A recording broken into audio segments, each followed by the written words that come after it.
On November 7th, 2024, I stopped breathing during a regular patrol. What I saw on the other side, it's a warning I must share. My name is Alex, and I was a soldier for 8 years, facing dangers I thought I knew well. I watched buddies die, lived with the endless worry of battle, and carried the heavy feeling that life could vanish in a heartbeat. War wore me down, leaving me with restless nights, memories of lost friends' faces, and a constant fight to find calm in the storm. It shapes you, marking you with scars you can see and ones you can't, always reminding you how fragile life is. But nothing, not a single thing, got me ready for what happened that day when a bomb flipped my world upside down. It threw me into an adventure I never saw coming, face to face with a force I couldn't ignore. And he revealed a future we all need to grasp. This isn't just a tale about what I went through. It's about a decision ahead for every one of us, a choice we're all meeting, whether we notice it or not. A decision that will shape what's next. This is my story, and it's a heads up. That day kicked off like so many others in that war-torn place. We were on what they called a routine patrol, a term that felt like a bad joke in a land where danger hung around like the dust clogging our throats. The air was thick with diesel fumes, gritty sand, and a quiet fear we all hauled like extra baggage. Our senses were sharp, every nerve buzzing with caution. We scanned the empty land, hunting for anything odd, any sign of trouble. A plastic bag tumbling in the breeze, a shadow darting too fast. Even the far-off laughter of kids could mean danger was near. We tried to lighten it up, tossing out jokes, chatting about plans for home, anything to push away the gnawing unease that stuck with us. The sun blazed down, harsh and relentless, roasting the ground and bouncing off our Humvee's metal. Then a weird hush fell, a strange stillness that seemed to steal the breath from our chests. It was the kind of quiet that makes your skin prickle. We heard a kid's cry in the distance, cut off sharp. My eyes caught a flash of light on something metal, half hidden in the bushes, and then total silence. An empty space followed by a blast. It wasn't just noise, it was a wall of heat and force that crashed into me like a truck. The world flashed white, then red, then spun into a wild mix of colors I couldn't make sense of. I felt myself lifted, tossed like a toy. My ears roared, then whined high and shrill. Pain, fierce and quick, ripped through me. In that split second, hanging between hurt and nothingness, a strange idea popped up. This is real. Then darkness, deep total darkness. The pain faded, swapped for a sense of floating, of being apart. I was a watcher, seeing it all from a distance. The darkness wasn't just no light, it was no anything, no sound, no touch, no thoughts, just a big empty. It didn't scare me, not at first, it was just blank. An open page, a bare room. I couldn't feel my body, didn't know time or place. I was there, or maybe not there. It's tough to explain something so different from what we know. Then bit by bit, things started to change. Far off, a tiny dot of light showed up. It wasn't bright or harsh, but a gentle, cozy glow like a lone star in a huge night sky. And it tugged at me, pulling me closer with a pull I couldn't fight. I didn't want to fight it. There was a calm, a quiet joy coming from that light, a peace I hadn't felt in forever. As I got nearer, the glow grew stronger, warmer, but it never stung my eyes. It was a friendly light, a soothing one. Then I noticed more shifts. The leftover ache from the blast was gone. The soreness and hurts I'd carried for years, the heavy load from war, they vanished. I felt free, not just in my body, but in my heart. I felt full, whole, and totally calm. I knew I wasn't in my old body anymore. I was something else, something better. My shape glowed, shining with a soft golden light. It was me, but not the old me. It was a perfect me, without flaws, without the world's marks. And then I heard it, a voice, clear like a chime, yet soft as a breeze and packed with a love and strength I can't put into words. It echoed inside me, filling me with a huge sense of care and home, a feeling I'd never known. The voice said my name, Alex. It was Jesus. I looked down, and there I was. My body, torn, bloody, circled by my squad's wild efforts. They shouted, their voices fuzzy and far, their faces twisted with panic and grit. I saw Sergeant Miller, his hands soaked in my blood, pressing hard to stop a big cut on my side. I saw the medic, his face white and tight, racing to keep me going. It was a mess, a frantic battle against the end. But from where I hovered above the wreck, I felt no hurt, no worry, no sadness. Just a deep calm, a separation that was odd yet comforting.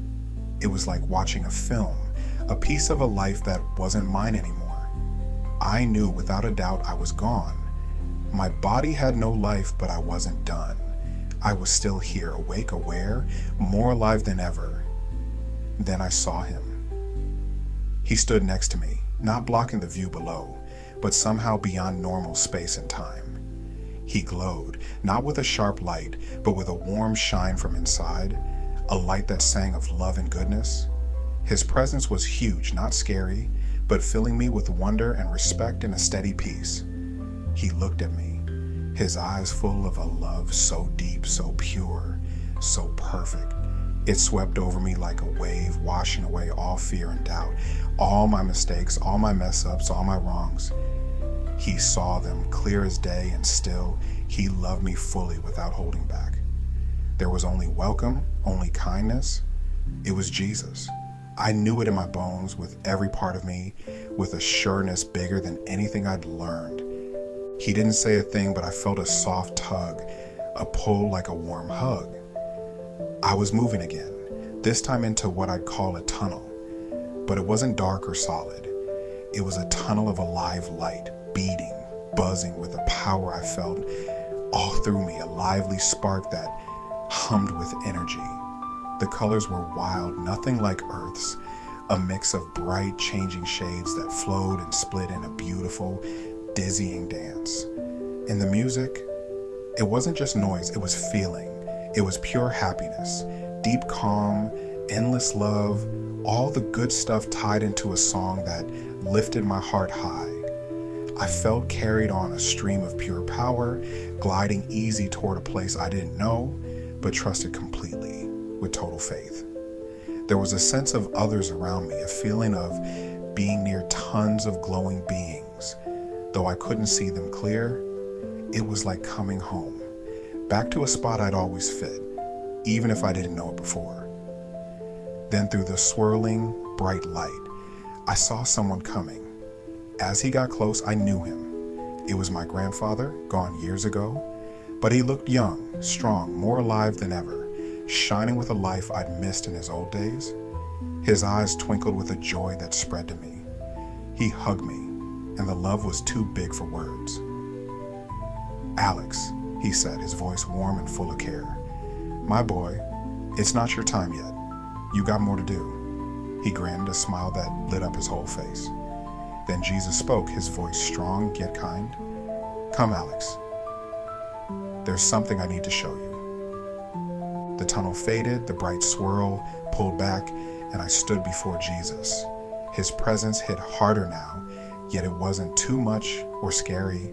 It was just amazing, a force that called for respect and wonder. He shone with a strength that was huge yet soft, a power that came from deep inside him, beyond what I could figure out. He was wrapped in a light, not one you see with regular eyes, but an alive light, a glow that spoke of goodness, truth, and steady love. His eyes held old wisdom, a deep knowing of everything, seen and unseen, and a love that covered all the world. But there was sadness there too, a heavy feeling that showed he cared about the world's hurt. He looked at me and I felt fully known, fully understood, and fully loved, even with my flaws. "Alex," he said, his voice a mix of power and care, ringing with a strength beyond words. "You have to go back. You need to warn them. Tell them what's coming. Tell them of the dangers ahead." He stopped, his eyes sharp yet soft with worry. It's not just a warning, Alex, it's a chance for hope, a call to pick the right way, a shot to turn from the dark and grab the light, to choose life over death. With a simple wave of his hand, the scene changed, shifting and settling. It wasn't the bright place anymore. It was Earth, but not my Earth. It was 2025, a world both familiar and oddly different. The land had a strange, techie shine over it. At first, this future world looked almost perfect. People moved smooth and quick, their lives eased by machines. I saw shiny new buildings, neat streets, and no signs of the mess and poverty that fill our world now. It seemed like a place that had fixed big problems we'd always struggled with. But as I looked closer, a cold shiver crept in, a feeling that something was deeply off under the surface. The heart of this better world was a small, hard-to-spot tool, a tiny scanner in people's hands. It did everything. Unlocked doors, paid for stuff, pulled up info, even showed who you were. It was sold as the best helper, a way to skip keys, cards, and passwords, a smooth fit into life. No more lost wallets, a happy ad glowed on a nearby screen. Total safety and calm. And folks jumped at it, excited to join this slick new world, not seeing any downsides. But then I saw their eyes, and what I noticed froze me. There was an emptiness, a missing spark, a fade of the life that makes us human, a blank look. It was like something key had been snuffed out, traded for a cold, empty follow-along. Jesus' voice, heavy with sadness and loss, backed up my fear. This is the start, Alex. This is how it begins. Not with pushing, but with gentle nudges. Not with ropes, but with ease. They're swapping their freedom for safety, their own ways for sameness, their hearts for a fake calm and empty promises. This isn't the mark yet, but it's the setup, the training, the groundwork for what's next. The slow loss of choice, dressed up as progress. The view jumped again, skipping to 2026. The shifts weren't small anymore. The hand scanners, first shown as a choice, were now a must. What started as an option had turned into a tool of total rule, pushed by the leaders and taken by most. Without it, you couldn't buy or sell, work, get care, or even move around much. You were nothing, pushed out of your own world, wiped away. I saw huge crowds fighting back, people from everywhere standing up against this growing control, trying hard to keep their freedom. They yelled about rights, privacy, the freedom to choose their own bodies. But their voices were hushed, drowned by the leaders' power and the news they own. The news, run by one big group, painted the fighters as troublemakers, enemies of progress, dangers to the peace and safety the new way promised, twisting the story to make them look bad and excuse the crackdown. Different ideas were called lies or hate, and those who spoke up were shut down fast, often vanishing without a trace.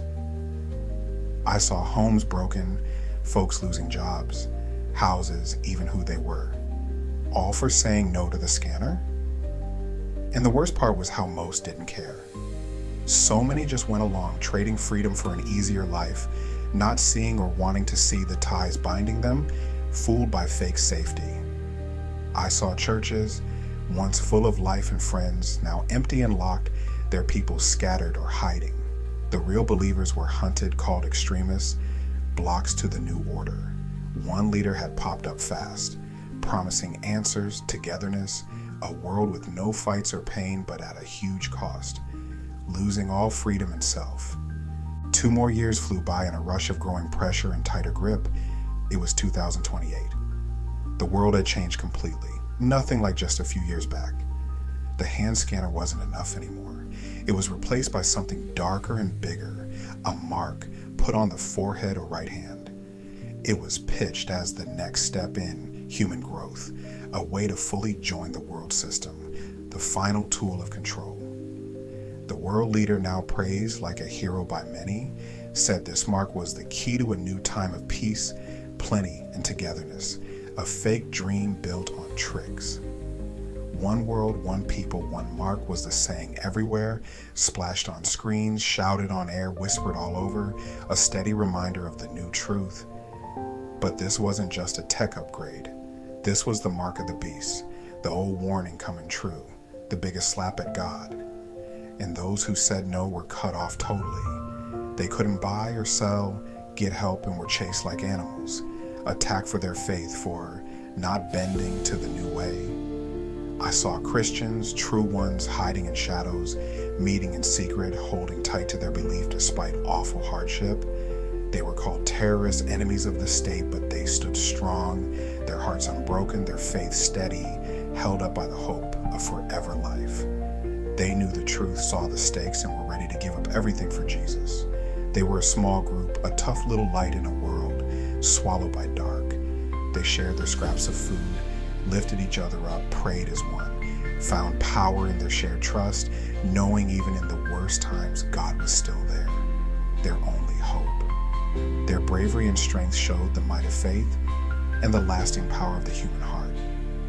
The world leader, the one who built this web of control, was a man of huge charm and strength, a wizard with how people saw him. He didn't rule with raw force. He was a trickster, a smooth talker, a wolf hiding as a sheep, playing on people's dreams and fears. He spoke of peace, of everyone together, of a world without fights, where all would be cared for, all needs met. He promised a perfect place, a heaven on earth, and billions bought it, caught by his words. They rushed to him, calling him a savior, the one to fix a messy world. He had a spell-like pull, a gift to win crowds, to spark loyalty, to quiet disagreement with a word or a wave. His talks went worldwide, spoken in every tongue, watched by billions, hanging on his every line. He preached fairness, yet smashed any pushback. He preached togetherness, yet demanded total sameness. He preached peace, yet built a world trap of watching and control, a digital jail.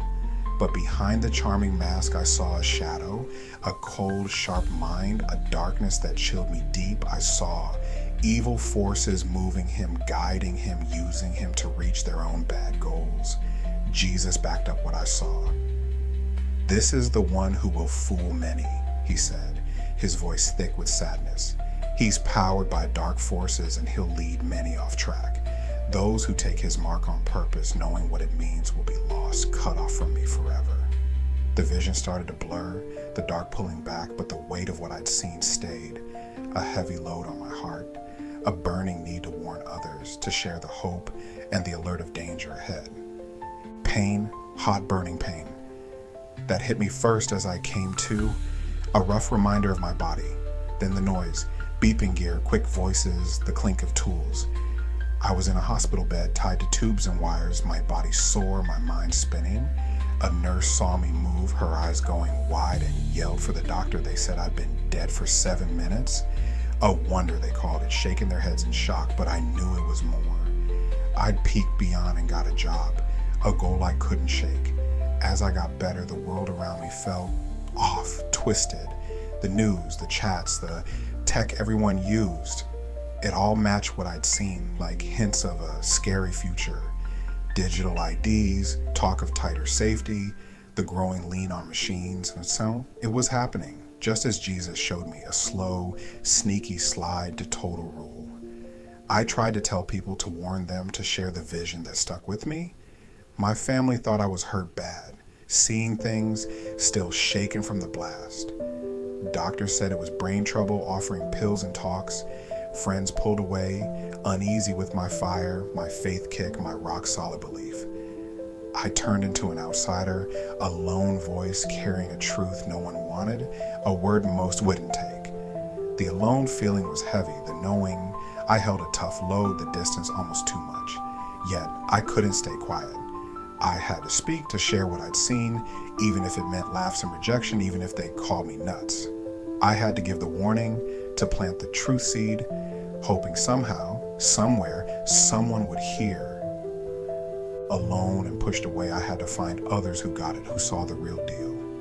I remembered the remnant from the vision. My hunt started online, a risky chase in a watched world.